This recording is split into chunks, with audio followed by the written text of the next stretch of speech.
الأكاذيب وقلب الحقائق. شريط الفيديو يتقص من أوله أو من آخره، شريط الفيديو تخش بنت ممثلة تعمله، شريط الفيديو يدخلوا اللي بيهيجوا اللي قابضين. وفي النيابة دلوقتي يا هانم لما القضاء المصري اللي بيحترمه كل العالم يبعت عشان يفتش مقرات المساعدات الأجنبية اللي بيسموها مقرات حقوق الإنسان، يعملوا هوجة وازاي يجرؤ الأجهزة الأمنية تفتش. أجهزة التمويل مين اللي فتش؟ دي النيابة العامة اللي بتفتش. دي تفتش بيت رئيس الجمهورية في مصر بالقانون المصري.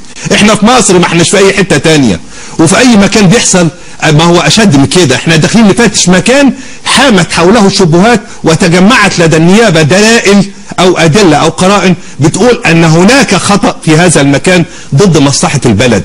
تمام؟ البلد مصر دولة، واستمرت دولة حتى في فترة الحكم المؤقت، وهتستمر دولة إلى أن تسلم دولة قوية للسيد رئيس الجمهورية المدني القادم بإذن الله يوم 1/7. إنما الجيش المصري اللي حريص على مصر واللي شايل هم مصر بولاد مصر طيب. مش هيسلم مصر لرئيس جمهورية وهي ناقصة رجل، لا ده هيسلمها دولة فيها دستور، فيها مجلس شعب، فيها مجلس شورى، فيها جيش منتظم، فيها بوليس قوي ومسيطر، ودولة جميلة تليق بكلمة مصر ميم صاد ر في عين العدو. هترد في اكاذيب كتير. لا هترد وهتقول ما تتكلمش عن اكاذيب. لا اللي بتدعي على حكام مصر اكاذيب، لا ما تقولش الالفاظ دي. مين حكام مصر دول؟ حكام مصر مين؟ مين حكام مصر دعيت عليهم؟ اللي انت طالع تعمل لهم اكاذيب، اللي انت طالع بتحرض ضدهم. حضرتك قلت اكاذيب برضه، بقول لحضرتك ان كلامك اكاذيب. انا ما بكذبش، انا يعني حضرتك انا حاصل على النقطه جمهوريه عسكري. لا اله الا الله. ايه علاقه ده يا فندم اللي انت بتقوله؟ انا ما بتقولش عليها بقول اكاذيب يا استاذ، ده انت اصغر من ابني، اعرف حجمك كويس وانت بتتكلم وتعلم الادب. قله الادب اللي بتطلعها على مصر ما تطلعهاش عليا. على الهوا ما بتخنقش يا فندم. لا انا مش بتخانق، انا برضعك عن قله ادبك يا فندم. ترضعني ليه؟ عشان تقلل الادب دلوقتي. لا انا مش برضع حضرتك. احنا نطلع فاصل. انا احترم سن حضرتك واحترم الاستوديو والهوا والمشاهدين، ومش هرد عليك. طيب اوكي يا طارق، يعني مش اكتر. ثواني هنهدى. انا بقول لحضرتك نطلع فاصل مشاهدينا الاعزاء ثم نعود. اسالك ليه بس بعد ما ناخد هانيا من القاهره. اتفضلي يا هانيا. الو. ايوه مدام رولا. ايوه انا احب اكلم بس الاستاذ المستفز اللي قاعد مع حضرتك. احب اقول له ان الناس اتخنقت خلاص، احنا ما بقيناش طايقين نفسنا، كرهونا في البلد، خلونا حتى اذا كان النظام الفاسد. بلاش مستفز يا هانيا، قولي رايك من غير ما تقولي له مستفز. يعني ده هو قال اكاذيب على راجل هو قاعد قدامه يعني، ومحدش قال له حاجه ولا حتى قال له عيب. يعني اذا كانت الثوره دي هتعلم ابني قله الادب وهتعلمه عدم احترام الكبير، فملعون قوي الثوره. وهي خلاص يا هانيا نقطتك وصلت. هي المشكله وهم مش ثوار. بعد كده كل الناس هللتهم. انا قصدي ان محاوله التشويه دي احنا متعودين عليها، وخاصه بقى بعد الثوره بالذات 6 ابريل بقى. تشويه مجلس عسكري 6 ابريل ودول بياخدوا تمويلات، كل ده بدون اثباتات.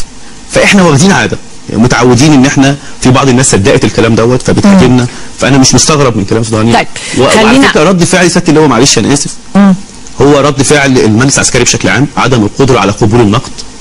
هو المجلس العسكري هو ثاني، هو اللي واخد نوت الشجاعه في طب ثواني لا دون ان تتعرض. فهم غير قابلين ده كمان ان هم ما ينفعوش يديروا بلد سياسيا. طب ثواني الواحد كان قلقان. ايوه اتفضل شكل وتعقيب اخير. انا زي ما بدات برجع تاني بقول بكل الثقه بهني الشعب المصري بنجاح الخطوه الاساسيه. احنا رمينا الخرسانه المسلحه للعماره بتاعت مصر. مبروك يا مصريين. النهارده بدات الثوره تتحقق بمجلس الشعب اللي هيشرع القوانين بتاعت مصر الجديده. اما الحركات اللي قابضه من بره والحركات اللي مخها ضارب فكان بيعبر عنها الاستاذ اللي ما ترباش اللي قاعد قدامي، لانه فقد التربيه. وشعب بتاع الهرم سقطوا في الانتخابات لما يتكلم على سياده بان هم كذابين، سواء انا او المجلس العسكري. هذا شخص فقد القدره على التربيه، هو مش قليل الادب، هو ما ترباش، هو مش ذنبه. ده مش ذنبه، ده زي ما هو جيل ضحيه. ما اقدرش اسمح. انا عارف حقك وحقي، حق حضرتك وحقي. حقك وحق الشعب المصري بيشوفنا دلوقتي هيزعلوا مني لو ما ردتش عليه بقسوه زي ما هو اتكلم بقله ادب. ما هو قال لان انا لازم من واجباتي ثواني هو كلمه يا فندم ما فيش فايده حضرتك. من واجباتي ان اعلم هذا الجيل انه يبقى متربي. كفايه تربيه حبيب العدل وحسني مبارك فيهم. احنا لازم نعلمهم بقى. لا هو جاب بعد الثوره هو جاب الاخلاق الجديده انهم بيتكلموا بادب ويبقوا سياسيين مش فتوات. مصر انتصرت والثوره انتصرت ومش عايزينهم. خلاص بقى في مجلس شعب يقود مصر. لا من غير ما تقول لي هتزعل. لا انا كنت هسيبك تديني حق الرد. هديك حق الرد بس مش عشان لا رد يا طارق. بس انا بمنتهى الادب. اصلا للاسف انا اللي ما اعرفوش حضرته ان هو انا متربي بسبب ان انا حضرتك معيد في الجامعه، معيد في كليه هندسه. انا بربي اجيال ما فهموش، بس انا متربي كويس قوي. وانا مش شاب صغير، انا عندي ولد وبنت. هو انا بس ادبي وتربيتي اللي هو ما يعرفهاش هي اللي هتديني حق ان انا ارد عليه. يعني انا كل اللي هو قاله ده والناس اتفرجوا عليه انا مش هرد. هرد اكلم الناس، انا مش هكلمه على كل اللي هو قاله ده خالص، ولا هرد على كل اللي هو قاله. عشان انا متربي وعشان انا ما اتعودتش ان انا اهين شخص اكبر مني. وانا لما قلت اللي بتقوله ده ايه انت مش اتكلمت براحتك. طب قول لي ايه معنى اللي بتقوله له؟ وانتم متعلمين الكذب والاستبان في صربيا. استنى لا انا ما قطعتكش. خليك فهو انا بس انا قلت كلمه اكاذيب عشان هي فعلا اكاذيب. بس انا بس ردا على كلامه، وانا مش هرد على كل اللي هو قاله ده خالص. هي الناس بتتفرج عليه وشايفاه. ردا بس كلمه للشعب المصري وعشان برضه احتراما للبرنامج مره كمان.